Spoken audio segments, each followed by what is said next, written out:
Detente. Deja lo que estás haciendo. Es solo un momento. Cierra los ojos.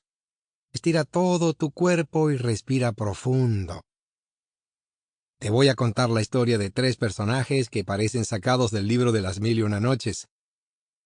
Al primero le llamaremos el elegante. Lo conocí en la redacción del Financiero Online.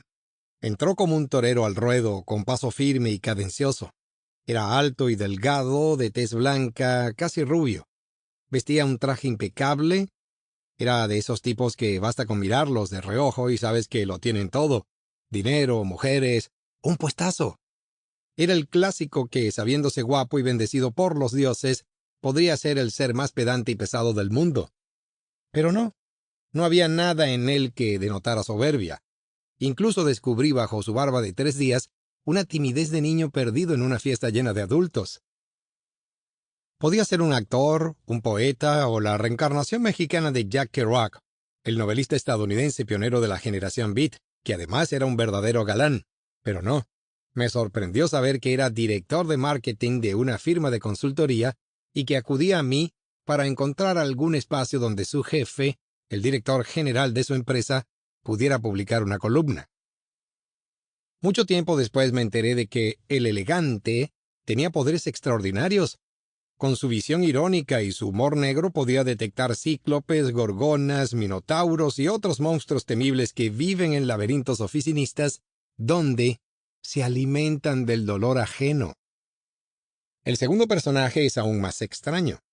Dicen que su especie está en peligro de extinción. Era un ser amable, noble y compasivo con los demás. Sin pensarlo 2 veces brindaba ayuda a quien lo necesitaba. Cuando vi a el musulmán por primera vez tuve la sensación de estar frente a un unicornio o a un Pegaso. Le decían así para resaltar su firme rechazo a los prejuicios, a los lugares comunes, a los estereotipos y a cualquier esquema cuadrado. Sin saber cómo ni en qué momento, el musulmán y yo nos hicimos amigos. Y fui de los privilegiados de su nobleza. Incluso cuando me quedé sin trabajo por la crisis del COVID-19, él estuvo siempre ahí con sus mensajes de WhatsApp o sus llamadas telefónicas para echarme porras, para aconsejarme sobre mis proyectos y sobre el nuevo rumbo que tomaría como emprendedor. Su magia le permitía ver cosas que nadie más podía. Además podía conectar conceptos para romper esquemas y obligar a la gente a pensar. Justo así pasó cuando me envió un artículo a la redacción de Forbes México, de donde Alejandro era colaborador. Sentí un impulso incontrolable por leerlo. Cuando terminé no podía creer que alguien pudiera unir el concepto musulmán, ligado erróneamente a terrorista, con la compasión y con el liderazgo en los negocios. Me rompió la cabeza.